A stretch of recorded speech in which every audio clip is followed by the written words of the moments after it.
Welcome to U-Turn Radio. Here at U-Turn Radio, we believe in big-hearted communities and small government. Join your hosts, Nadia Renner, Tom Murphy, and Eric Steinman, as we work to put local governments on a diet and champion the charities that support your community. So come on, join us and let's turn it around. Welcome to U-Turn Radio. Happy Thursday, beautiful day in the neighborhood.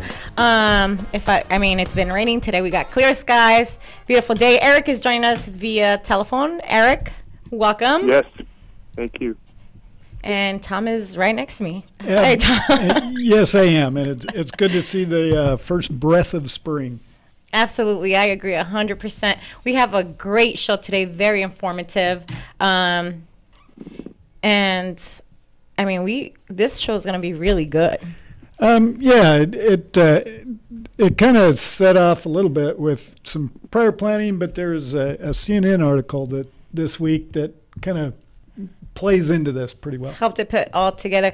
And then last week we had a great show as well. If you missed last show, we talked about the history here in the Inland Empire. So go ahead and go to uturnradio.com to check out all the other radio shows that we have covered here in the Inland Empire. But today we have, the show title is China versus the Inland Empire. Is business with China played on a level field? What does that mean, Tom? Well, let me start out with a little bit of a disclaimer or bridge building, if you will.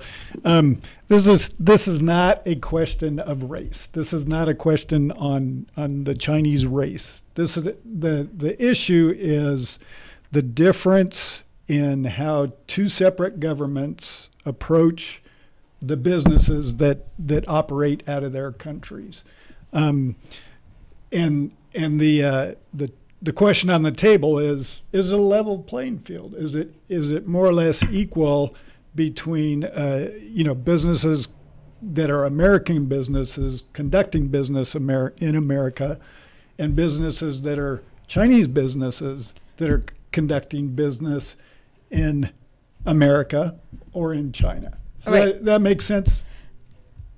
Yeah, it's just with the modern day, Twitter conversation, I wanted to start out with this isn't about race. This is about business. Right. This is definitely about business and more like business ethic, I would say, maybe. Yeah. Like comparing one and the other. Yeah. So I would say maybe that. But however, here at U-Turn Radio, if this is your first time listening, we get to spin for charity when you call in. You can call in 909-792-5222. So pretty much if you know of a charity or you work for a charity, you call in and we spin, and whatever it lands on, that's what the money that will be donated to your favorite charity. And it could be from hundreds to thousands of dollars. We've given out a few $1,000s. Yep. I got my spinner ready. Except the volume's not. Except that it's not going on. All right. But it's here, and we'll spin for it. And we'll get it straightened out by the time you call. I hope so, Tom, because it looks like you're in Las Vegas right now with that spinner. All right, let's get into it. So where do you want to start, Tom? You want to? Well, let me kind of launch off with kind of reviewing the CNN story, and then we'll kind of segue into that with our guest. And our guest interview today is actually our co-host, Eric Steinman, because this directly intersects with his business. So the CNN story was, have you heard the name Huawei lately in the news? You know what? I didn't hear of it, but when I saw the logo, I'm like, I've seen that on the airport. Like, I've seen it in different places. Oh, no kidding. Yeah. Okay. Well, Huawei is a telecommunications company it's a Chinese company, and much of their equipment is on cell towers, spread all over the nation. The particular issue with the CNN story was there's this graphic that on CNN, and there's it's a Google Earth satellite view, and it's like missile silo here, cell tower here, and it's like 1/3 of a mile away. And the concern is there's like 100 or more missile sites, spread over Montana in that area. And these are nuclear missile sites, right? So, the bubble goes up, all these things come pouring out, and the whole world, burns up and explodes, that type of thing. So, also spread out amongst the missile silos are a large number of cell towers. Turns out, towers, particularly in rural areas, are equipped with equipment supplied by Huawei or ZTE, which are both Chinese telecommunication companies. And so our government, there's this perceived threat that, they can, via electronic warfare, cyber hacking, all that thing, they could turn off phones, they could tell, tell what people are doing by hacking into their phone. They can scramble data going to the phone, they can block calls. The Chinese government could do this in America. They can pretty much track anything that a phone user is doing.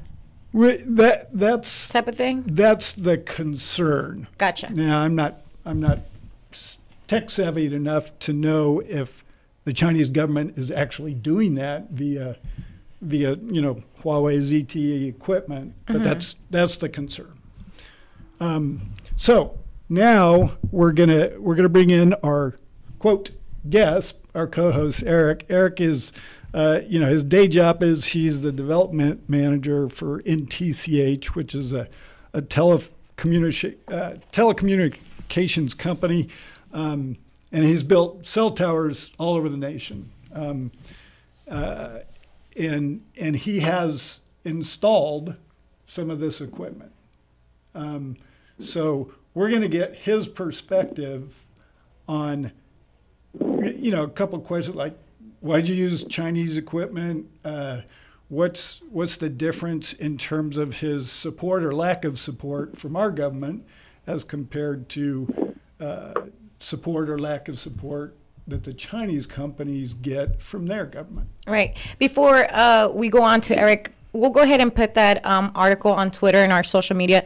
You can go to @uturn_radio, and we'll put that article, that CNN, the one that we're using as information, so that you guys can look at it. So Eric, you're into this field. This is, like Tom said, what you do, your day job. How long have you been doing this for? We used to be a construction company, just building sites, if you will, back from about 1996 through 1999. In 1999, became part of another company that we actually did more than just construction. We bought spectrum from the government and radio equipment and went into different parts of the country and put up our own full networks, our own stores, our own customer care, everything that a Sprint or Verizon would do, but on a smaller scale. And we grew fairly large, where we were doing, NFL cities like St. Louis and Jacksonville, further along in about the 2010, 2011 time frame. And then recently we've gone back to just building. We build mainly for AT&T and T-Mobile.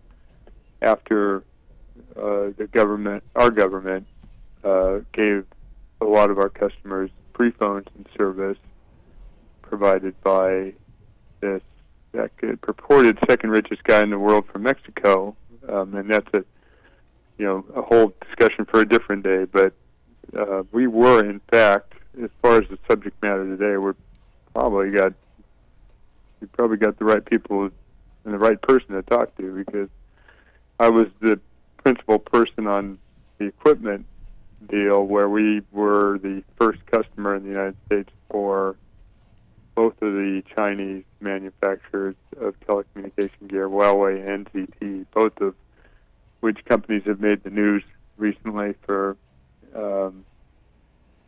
lying to the United States government about principally providing support for the government in Iran, that type of stuff, taking our technology and shipping it to Iran, but telling them they weren't, that type of stuff. So that's a little bit of a time frame on it. And So you made a business decision to go ahead and use, and not only use, but first one apparently to market using Chinese equipment.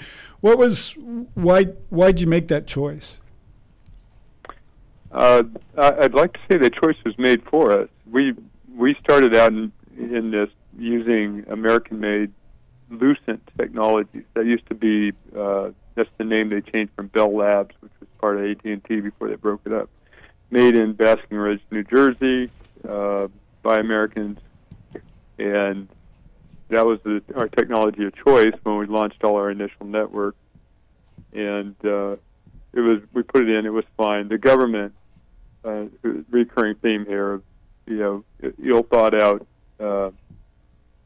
stuff that the government mandates, usually by some people with very little experience. But they required us to put in 3 government mandates, which were E911, which is location-based emergency call-in, and the 911 dispatcher can tell kind of where you are, with 100 feet or something initially it was, on a wireless phone. They used to always be able to do that on a landline phone because there was an address attached to the landline phone. They didn't move around, but a little bit more difficult with a wireless phone. But they put a mandate in that you had to be able to do that by a certain date, some year out from when they mandated that. They also mandated that we provide what they called CALIA functionality, which allowed law enforcement to tap into our network. Supposed to be with a court order, and generally it was. The court order, they could tap into our network in a certain way, in a standard way, so that our networks were the same as everyone else in the country for them to tap into. And the other, there's local number portability, the E911 and CALIA. The other thing was local number portability, and that allowed you to take your home phone number, for instance, and port that to your cell phone. All those things are valid government, requests or desires, and they'd like to see them happen. The problem comes in when you mandate that companies are going to do that, but you don't provide any funding to make that happen. You say you're going to do it. And our technology provider at that time, Lucent Technologies, saw that as a huge opportunity to charge us more to implement those technologies, which they were doing for all their other customers, Verizon and whatnot, across the country.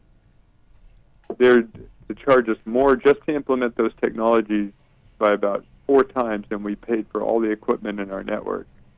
In the tens of millions of dollars just to implement those technologies, which we didn't have, being a small company kind of just starting out at that time. And lo and behold, in wrestling with what we're going to do here and complaining and saying, hey, look, we don't got the money and this ain't right, and you sold us the spectrum, we paid you for it to get into business here, you should have told us then. Along came the Chinese and said, hey, we will replace all your equipment for a fraction of the cost of implementing these technologies, and we'll provide you those technologies, and we'll make sure those technologies are always provided to you in the future in case your government mandates anything.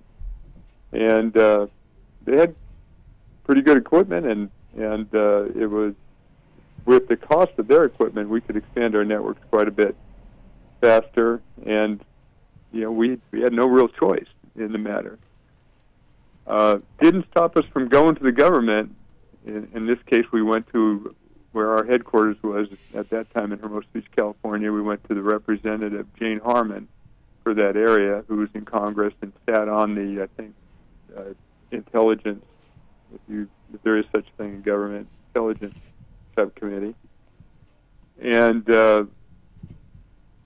we told her that we have to do it, and we have to do it for this reason, because you and the federal government are mandating us. But we think this is a really dumb idea, and this is in 2003, approximately. We think this is a really dumb idea to allow the Chinese come over here and provide phone networks, because there's all kinds of things you can do with a phone network, and we nor you are going to know just what they can and will do with it. It's complicated electronic equipment. The government now is complaining about all kinds of backdoors into that equipment, and that's exactly what we told them was a possibility at that time and why we thought this was a dumb idea, that it was a much better idea to either talk sense into Lucent to give us reasonable pricing or help us out with the cost of it if they don't, or something along that line. That wasn't, the government mulled it over for a few weeks and actually came back to us and asked us if we were going to China and if they could send somebody with us. They wanted to send you guys to China? They wanted to know if we were going to China, and if it was, I believe the CIA wanted to send somebody with us to China, which would have made us spies, I believe, and we promptly told them we were not going to China and never were going to China from that point on. so given that they thought that was, so that's just how lame it was, to be honest with you. So kind of a combination of, if you will, corporate greed on Lucent's part. You know, here's this regulation that they're now going to use to, smash their customers. Right, we're going to use it to make money. They thought it was a huge revenue-making thing, but not being short-sighted in that they lost all our business because of that, because they tried to be abusive. We thought in that thing they lost all our business. It was a bad day for them. It was a bad day for us. Right. Because we went down the road with the Chinese people, and we were, in fact, the first customer for both those Chinese companies here in the U.S. Given the substantial disparity in pricing, do you believe that the Chinese, that Huawei and ZTE were getting, if you will, help from their government in terms of that would bring their pricing down? Certainly, they didn't. So they tried to appear like they were competing, and this is an important thing to realize on how our companies are competing with their government. They present the appearance that they're competing as they're a company like a company would be here in the U.S. And the people that are making decisions here in the U.S. don't look at it very deeply. So Huawei, for instance, presented themselves as an employee-owned company, and they were ran by an entrepreneur. Well, the entrepreneur was a former officer in the Chinese army, and he certainly didn't just turn up with an idea, I want to start a huge international telecommunication company. It will compete with, for instance, Lucent Technologies that has been, working on this stuff for 40 or 50 years. He didn't come up with the idea that he would just start a huge company and within a couple of years it would be up and running and competing with a huge company like that. Logic would dictate that he was, put up to the whole thing, and he was, somebody that was connected with them in that way. So that's the profile that was given to us of Huawei Technologies. They were an entrepreneurial company, employee-owned. But now you got to look a little bit under that to see how they become employee-owned, because there could be, I could try to start a company that would compete with GM here in the United States and not having the, name recognition of Elon Musk or something like that. Probably wouldn't get very far. And at any rate, in order to do that, you have to buy a whole lot of stuff. You have to have a whole lot of credit. You got to show people you know what you're doing, and then the investors and the banks come and invest money with you. And if you really are good and you really can prove it to people and you got a good idea, you can go around and take your idea and move it forward here with other people's money. Or you can be independently wealthy and you can go do it yourself. But if you're not that, and certainly this guy in China was not purported to be that, you have to go raise money and you have to do it slowly. You can't go from 0 to 100 in no seconds as a company like this went. So here's how they became an employee-owned company, and this was from discussions with them. The banks in China are basically controlled by the government, and the government has chosen certain industries that they want to target, one of them being telecommunications. In order to get a company up to speed in telecommunications, they needed not only to fund it, but if they funded it totally with the government, they would be able to sell in China. But everybody else in the Europe and the United States would be screaming bloody murder. You know, you have a government-funded thing coming over and competing with us.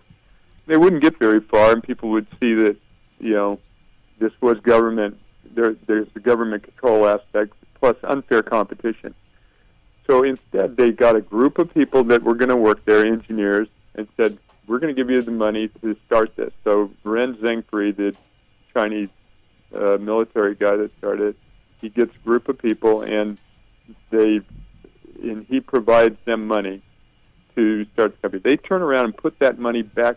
He provided them the money based on the condition that they turn around and put it back into the company. And this is the start of a cycle. Now, when they put the money back into the company, that gives the company equity or capital. And then, just like happens in the Western world, when a company raises equity, they can go look into earn debt because they meet certain debt-to-equity ratios. So then the banks could put money in to match the equity. And then they could have a product, and then the Chinese government, for one, could buy a bunch of that product, and they could have some earnings. And they could, based on their earnings, they could then borrow more money from the bank.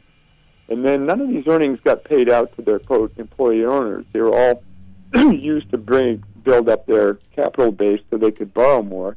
And when they didn't grow fast enough, and they were hiring other employees, then they found ways of giving the other employees money, again, on the condition that they put it back into the company and build the company's capital base so that they could inject more money from the banks. So they're over here. Here we are. We're just a small company that's growing very fast because we've got a great idea and competing and in a very short period of time putting our whole industry that was started here in the U.S. It used to be Lucent Technologies, Nortel, Motorola. And in 2001, 2002, 2003, those were your choices. There was Ericsson over in Sweden that was trying to compete. Nokia was trying to compete. They were very distant, fourth and fifth. No Chinese companies on the horizon. It was an industry controlled by U.S. firms because they developed all the technology for it. And within 8 or 9 years, they had put all of those companies out of business, or they had to be acquired by a foreign country, and they have, and so it starts with financing in that manner that I just described to you, and it continues with theft of the technology that's in place. So when we did get our first stuff from the Chinese people, and here's a couple other stories, when we did get our first technology from them, the base stations and whatnot, it came and you opened the cabinet up and it looked inside exactly like a Lucent cabinet.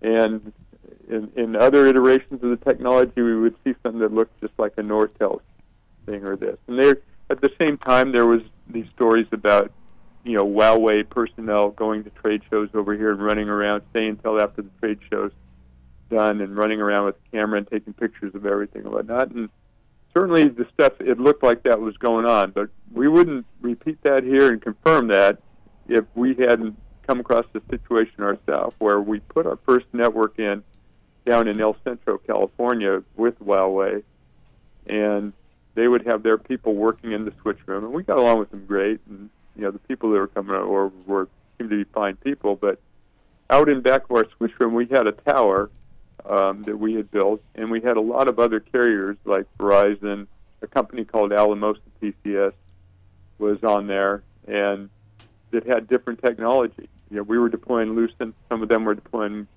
Nortel, and some of them were deploying Ericsson. And one of those companies, Alamosa, asked us to do them a favor and swap out a card that went in their cabinet. They sent it down to us. They sent us the key to the cabinet. We went out to do that, and a number of the Huawei personnel were out on break having cigarettes. And we went over to the cabinet, opened it up. They immediately grabbed their cameras and came over and just started taking pictures. Oh, wow. And, we shut it and said, look, hey, what the heck's going on here? And we just commented amongst ourselves. This just isn't right. But, we had tried to do what we tried to do and say this wasn't a good idea, and we were pretty pregnant at that point with Huawei, so we went down the road and we deployed their technology. We had some success in areas, and then we went further. But the first pin of what I would say is unfair competition is the way they finance their companies. The second is, the theft of our technologies that they built the technology based on very quickly. And, there's certainly other aspects to that as well, and that is that the government is basically directing their activities, and, whatever it takes, we'll provide it for you to go in there and take over this industry or that industry. And so they're picking off these industries. When you have a dispute with them, which we ended up having with both those companies, it's the government of China that's writing checks for the premier law firms over here that are all too happy to get involved on their behalf. And if you're a small company, you're matching checkbooks with the government of China. And that's where we end up in the situation of our companies in competition or having to deal in business with their government.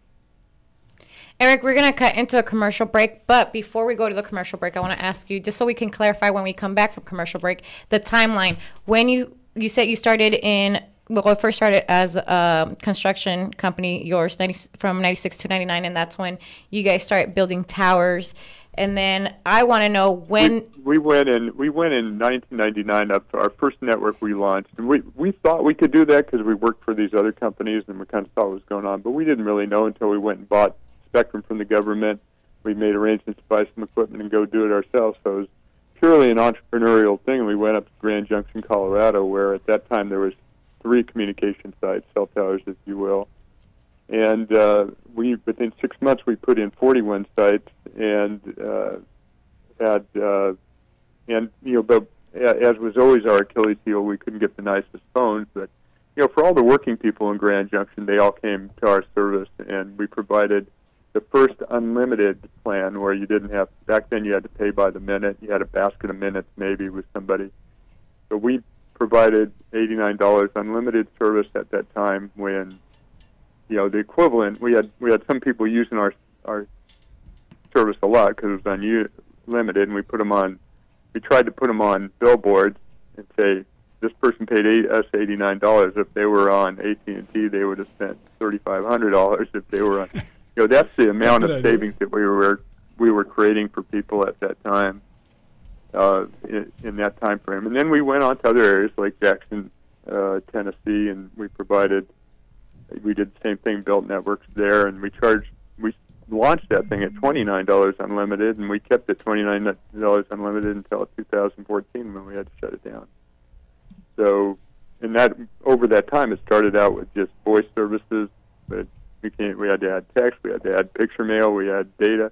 So by the time we were done, we had true $29. You didn't have to have 5 people on a family plan, and had truly unlimited data. And our call, drop, and block statistics, we published them on our website, and we put them on billboards because we felt that they were better than anybody else in the industry, and nobody else would publish theirs, so we really couldn't tell if that was a fact. But we had heard from other people what other companies' block and drop statistics were, and we thought we had the best quality network for certainly the lowest price.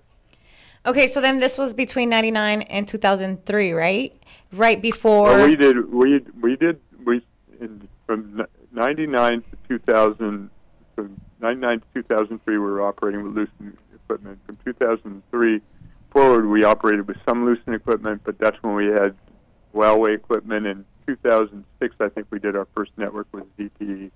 So we had those other providers, but we stayed in operation until about 2013 and ended up shutting our networks down in about 2014. And at that point in time, we had been operating in like 12 different states, and some big markets like St. Louis and Jacksonville, and again, a lot of small markets like El Centro, California, Jackson, Dyersburg, Tennessee, Grand Junction, Colorado, Pocatello, Twin Falls, Idaho. We were in, I'm summer escaping Yuma, Arizona, and through some affiliates, Lubbock, Texas, Amarillo, Texas, and some of the areas around there, Brownsville, Texas, that type of stuff. So those are primarily the areas we were operating. And then the last area that we built out and operated when we really felt the effects of the government giving phones to our customer was about 2/3 of the state of South Carolina, what they call the central state and upstate regions of South Carolina, Greenville, Spartanburg, Anderson, Columbia, those areas. So, and I asked that because it seems like a fast development at some point with this happening, like from the United States being in total control to kind of getting involved with Chinese business, and it developed fairly quickly, I would say. Would you say that, Eric?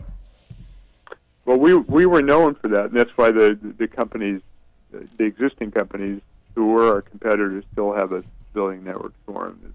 We certainly would launch a network in a fraction of the time anybody else would launch a network, and even during that time, our competitors asked us to, we were competing in Jacksonville with Metro PCS at that time. They still asked us to deploy their network in Riverside and San Bernardino counties, for instance. So we did that sort of in our spare time, and we had been at it for a while. And the stuff that went into putting up a phone network and a phone cell service company, we had down pretty well, and we're pretty efficient at it. Okay, so we're going to go into a commercial break now, and then when we come back, we're going to talk about the Inland Empire and why this is important, and what supervisor is also doing or trying to do some type of business with China. Is that fair to say, Tom? Is it fair to say it that way? I would say facilitate. Okay. Business. Yeah. Well, we'll have more here at U-Turn Radio. Don't change the dial. Welcome back to U-Turn Radio. We are covering China versus Inland Empire. Is business with China played on a level field? Pretty much we're covering kind of like different business ethics. We have Eric, which is our co-host, but he is in the industry that we are actually covering today, which is phone towers, and how pretty much how it went from being in a company or being more United States controlled back in around 99, and then the Chinese came and started kind of getting involved, and then it's been a development since then to pretty much with tools, cheaper labor, right? Would we say that? Well, I think that key takeaways that I heard in Eric's thing was particularly the issue of company ownership and the building of equity. That's right. huge. If you're starting off from ground zero in terms of dollars, and you got to build a business. That would be, taco, time to taco, right, or Fades. Downtown Fades, which are local businesses here in the Inland Empire. They gotta pay all that stuff, and they gotta pay themselves, and all that time. So equity is huge, or cash equity, dollars is huge, and if you're competing against a company that's being backed in dollars, right, by the government, and forced, if you will, by the government to reinvest profits or dividends. United States go public, you reinvest, but you also got to satisfy the shareholders. That might mean a dividend. So that's money that's taken away, if you will, and you can't use in your business. Yeah, and you got to make a profit in order to keep a flow of capital if you want to expand.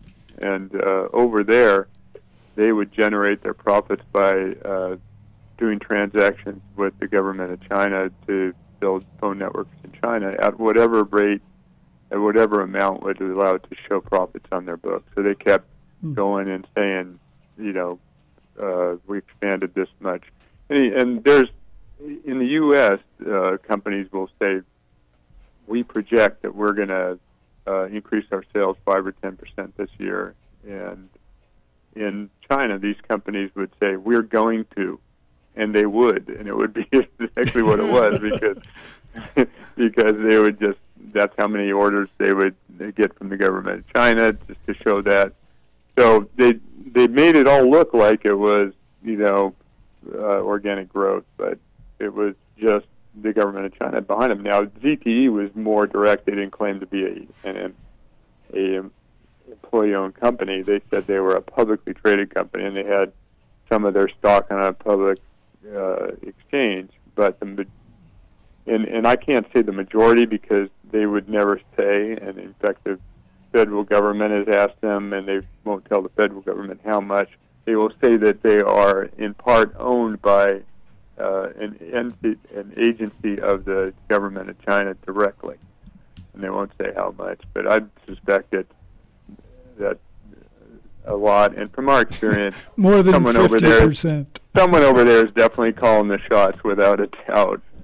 So you don't, and they try to set up a U.S. subsidiary over here and try and make it seem like that's a real independent company, but then things happen like, the CEO resigns or something of their U.S. subsidiary, and they don't have a new CEO for a year because they haven't appointed one in China, and then after they appoint one in China, he has to stay there for another 2 months past the Chinese New Year or something like that. And if you're me and your agreement says that you'll sit down face to face to work out any problems with their CEO, and they don't even have one, that type of thing certainly presents a problem. What were the biggest challenges for you guys, Eric? In working with the Chinese? Yeah. I would say that there were some parts of it actually that went well, and we got along pretty good, and their equipment, for the parts it worked well. However, and I think this may have something to do with what the U.S. government's having a problem that's all over the news with them on. There are certain platforms that they would not provide us, and they would not allow domestic platforms. So when you put a switch up, a telecommunications switch, you have to hook that to the outside world, and you have to hook it to the outside world for your picture mail. You have to have a picture mail server that gets that stuff off your cell phone system, puts it out on the internet. Same thing for internet sessions that have to be hooked up. Long distance sessions have to be hooked up to other long distance carriers. You want to complete a call to other cell phone carriers, that has to go through a roaming server and that type of stuff. Well, their equipment would not hook up to certain platforms, or it was required to hook up to certain platforms. And if there was any change in doing that, the technology, and they would have to go and they'd have to have a big to-do in China and then come up with a whole other piece of equipment to do it. They couldn't do things to correct your problems in that regard on the fly. So, with ZTE, that created a situation where we couldn't offer our customers picture mail when everybody else was offering them picture mail. And they tried to say, well, that's not that big a deal anyway. We sell networks to, Bangladesh and Sri Lanka and Thailand, and they don't have their picture mail yet either, and it's not a problem. And it's like, they're the only system there, and they're not competing with, 4 other carriers. We need our picture mail. And our customers, are going to view us differently, and that's not what we bought. And so they would, just stonewall us. And I have my suspicion it had a lot to do with their control over the architecture, because if it was a U.S. network, we would be able to go to outside providers and get them to work with our system. They're a lot more interactive, but everything had to be manufactured and programmed in the software written by China in their thing, and so that was a big part of the historic problem. Another thing is the business practices are much different. They don't believe in I guess the ethics are different, because we believe in the way we are able to do what we need to do is you hire somebody and you give them a job to do, and you give them the tools, and you get out of the way, and you don't interfere. And they asked us to sell to other customers for them, for instance, and we agreed to do that. And then they got their people and started jumping in there first, interfering, and we told them, hey, this is not working for us, so we backed off and said, go sell yourself. And later on, they came back, and this was during the time that the government was trying to stimulate the economy, and they were giving away a bunch of money to provide some phone services to certain rural companies around the country who could use the Huawei gear, and we were the people that were using it and making it work. So those companies came to us and wanted to buy. So then again, Huawei approached us to do this again, and we got emphatic promises that they would not interfere with what we were doing again, and we went ahead with it, and they couldn't help themselves. As soon as we started generating sales, they started sending their own salespeople into what were supposed to be our customers and working around us. And so we had the second falling out. It was quite a bit bigger with them. It was at that time. It was, certainly, we're not going to be doing this, squirrel whale with you. So let's bring this into local and kind of talk through it a little bit. So you had, we've kind of discussed, if you will, the playing field and what it looks like, and I would say it doesn't sound, certainly in this case, level. But so doing a little research in 2016, there's an article in the Sun, and essentially it's kind of trumpeting this effort by now 4th District Supervisor Kurt Hagman, who, as an assemblyman in the state legislature, he traveled to China quite a bit from 2018 to 2014. I believe he's continued to make those trips. But the article kind of talked about, the potential growth in the local area, particularly over at Ontario Airport, by bringing in Chinese businesses. And it was like, okay, China Airlines is going to, start flying into Ontario. The representative from China was stated that they were going to form a U.S.-based company to handle a venture that might include construction of new buildings, new international terminal, upgrade of terminals, and some hotels, restaurants, that type of thing. Kind of a, if you will, a makeover of the Ontario airport area. So then, let me talk about that a little okay. bit. I mean, and I was just recently in St. Kitts, an island, just a small island in the Caribbean, and the Chinese are over there investing, and they're gone. There's some there's some colleges that educate medical school and I think an architecture school or something that have mostly U.S. students in them. And those people need housing over there, and lo and behold, there's a bunch of Chinese people that came over there to build housing. And the people on the island looked at it and said, "Hey, this would be great. They're gonna come over here and finance some of that, and they're gonna provide jobs for us." But they got with the local politicians there and got it passed so that they could bring their own people. So they brought people from China over. No local jobs. There's a lot of animosity on it. Take that and look at what's going on in the Inland Empire. They believe, and it works for them in most every other part of the world, that if they can get to politicians and buy influence, they can get what they want, and what they want is their own economies to advance and jobs for their people, which you would expect they would want. And so they are. It's not just the people in the Inland Empire. They're we travel around the country and we talk to people and we read papers and whatnot. They're flying any politician from anywhere and everywhere just about over there first class and putting them up and ingratiating themselves to them, and they feel that that's going to pay dividends, and probably, given what I know, it will. So, but other than that, there's, I would say, not much reason for a supervisor in San Bernardino to be making constant trips over there to China. And I think we asked Kurt about that and didn't get any response. And then we did a Freedom of Information Act request on how many times he went over there, and he said that was his personal business. But, I mean, he wants to say he's got a full-time job, but you can't get to China and back on a weekend. And so, right.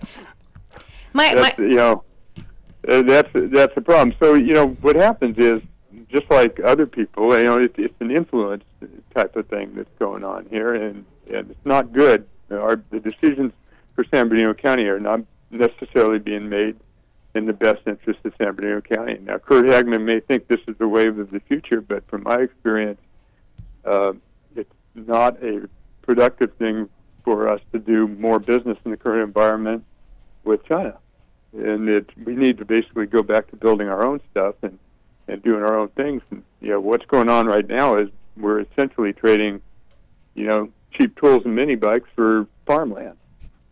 And you go across where we build these networks all over the country, and that's who you start seeing owning all the farms. And you get people in the bars saying, well, it's not a problem, they need our food. It ain't our food anymore.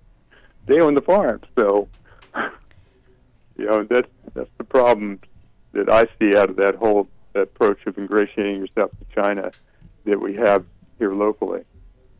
I mean, from listening to your story, Eric, and just from the research that we've done for this show, it's very interesting to me because you see the Chinese business really kind of taking over, because even in like the fashion world, clothes is made over in China, so we get it here a lot cheaper, and that's how it works, right? This was Bill Clinton's magic formula to be a good president. He said he performed a financial miracle, which was, I turned the huge deficit into a surplus when he was there. And a lot of people think he's a great president just from the fact that he was able to do that financially.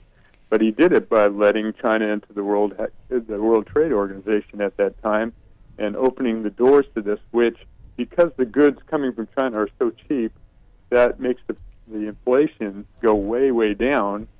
And when the inflation goes way, way down, the interest rate comes down. And at that time, government was paying interest rates of 7%, 8%, 9%. And, because the inflation went way down, the interest rates way down, and all of a sudden he's got a balanced budget and a surplus. But there's a cost for that. And it's, not us not making our stuff anymore. I'm in South Carolina right now, and, all the textile mills in South Carolina are closed, and all that stuff's being made overseas. And here they've done a really good job of getting jobs to replace that, and they have a really good coordinated effort to do that. But in the Inland Empire, you don't have that situation, and you got to realize that it's not an entrepreneurial thing where we're competing with the people in China or their companies. We're competing with the government of China, because they have chosen, and they've said, in these 15 industries, we're going to take them over and dominate them within the next 10 years. And that's the mandate, and they will put whatever money and resources in to do that.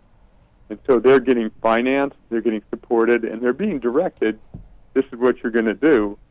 And if a region like the Inland Empire is going to compete, they pretty much have to, in this environment, pick industries that they have advantages in competing, and really start putting support behind them. And even the government needs to get on board in supporting those industries, not trying to run them through a ringer and permitting and stuff like that that we have. There's just no way that I can tell you that small companies are going to go and be able to make it work where they're just got to fight a war on all fronts, and you've got to compete with these self-directed entities that have all these advantages, including at this point unlimited financial resources and very low labor rates and a lax pollution climate and stuff like that. Well, what's more alarming from the stuff that I read, Eric, is that now too the U.S. government is, they're concerned about hackers, because we almost kind of open the door for them to see everything and how everything's operated. They're creating everything. We're kind of relying on them. And now to even change it up, if we wanted to, at this point, it would cost so much money. As far as hacking?